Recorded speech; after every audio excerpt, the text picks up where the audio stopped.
Today's illustration should be fun. There will be creepy forest, abandoned graveyard, and ruined church with exposed roof construction. The last one is especially interesting. Prepare for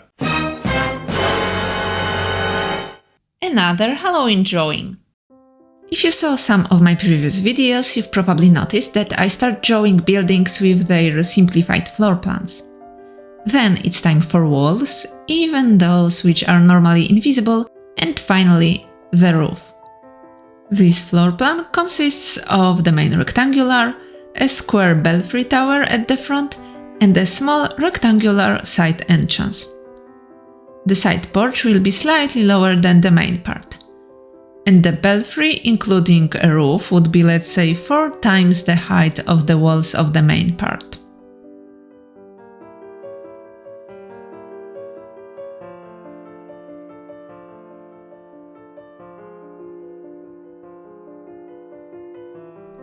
Over a hip roof there will be a little turret with bells and a very pointy roof. A roof over the main part will be more or less same height as the walls. One more turret in the rear end of the church.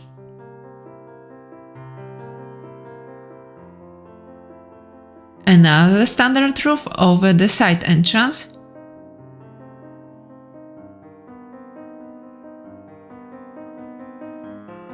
And a small roof above the main entrance.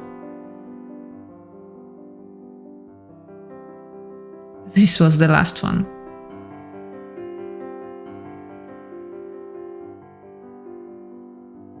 Just a few steps of stairs. 2 or 3 would be perfect.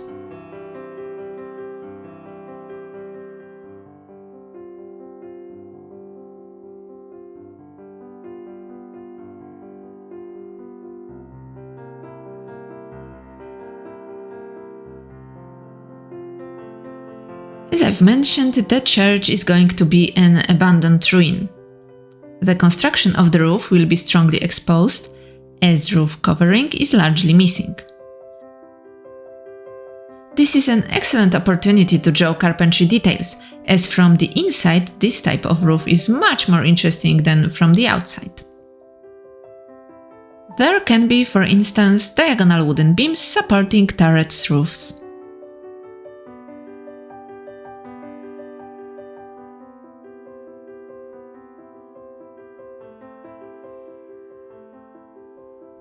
The roof span in the main part is too large for a basic rafter construction, but horizontal collar beams, short vertical poles called posts, and maybe even diagonal curved arch braces can make the construction stable. The next step are opening in walls, like doors and windows. Very slender pointed arches will give a gothic, mysterious touch to the building.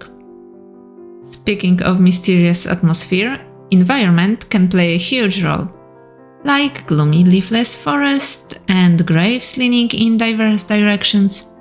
Some of them can be set on a hill in a close foreground to show the distance and an inconvenient terrain.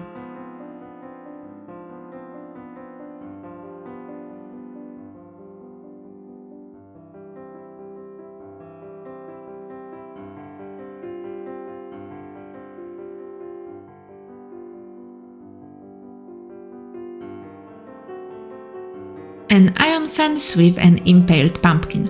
Just so you know that it's not any dark and gloomy illustration, but a Halloween one.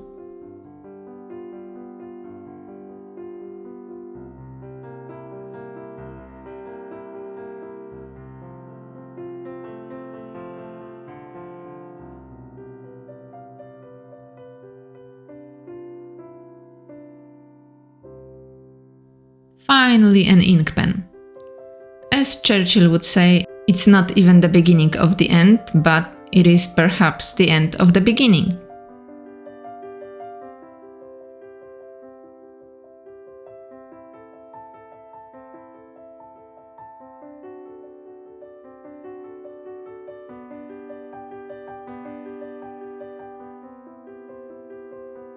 The next phase should be much more interesting, even if the drawing doesn't look especially appealing right now. Now details. An order of drawing details is in my case kind of reverse to drawing a sketch, namely I always start with roofs. In this case these will be wooden shingle and some planks, as shingle is missing here and there.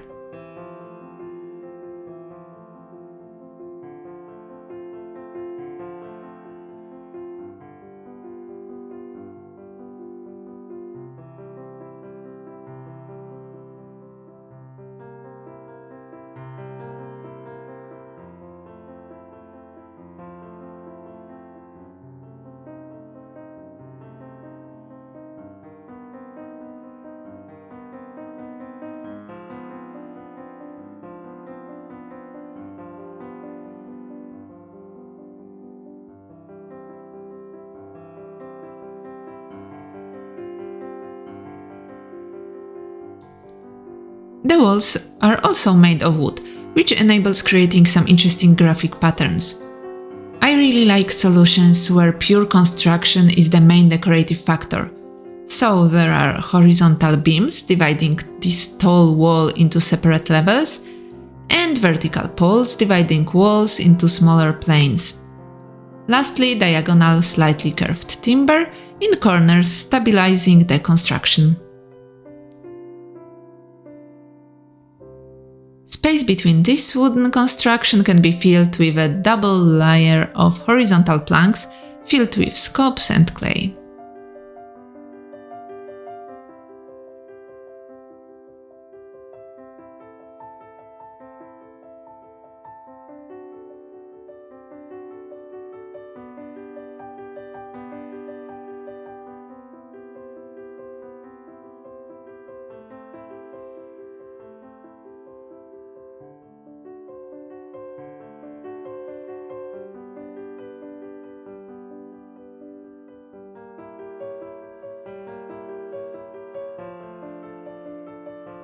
A front door can be slightly destroyed.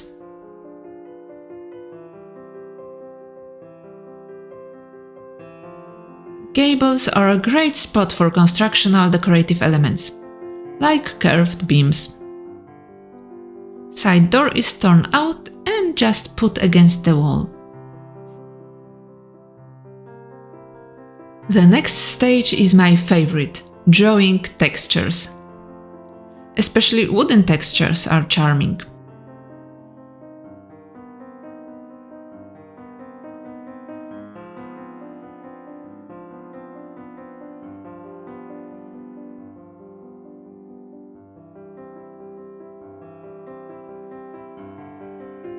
Hungry trees with emaciated faces waiting impatiently for some stray wanderer.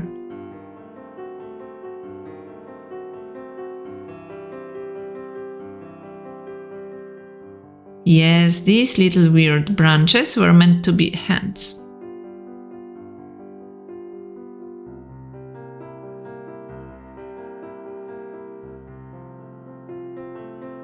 The graveyard looks chaotic, but it fits the subject and makes this scene more dynamic, assuming that abandoned ruins can be dynamic.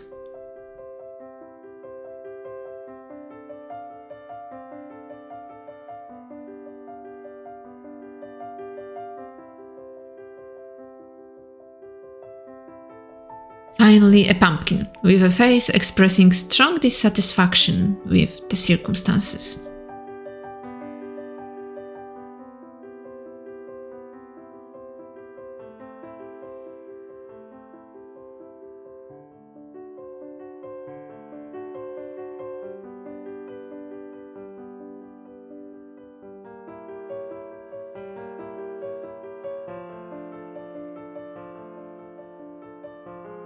And the last stage.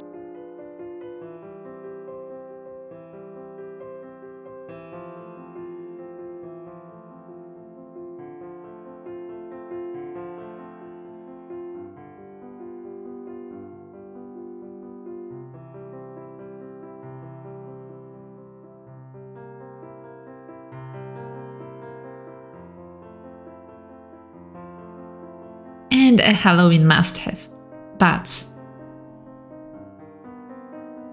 After about 3 hours, plus a lunch break, it's finished. And you only watched the abbreviated speeded up version. Lucky you.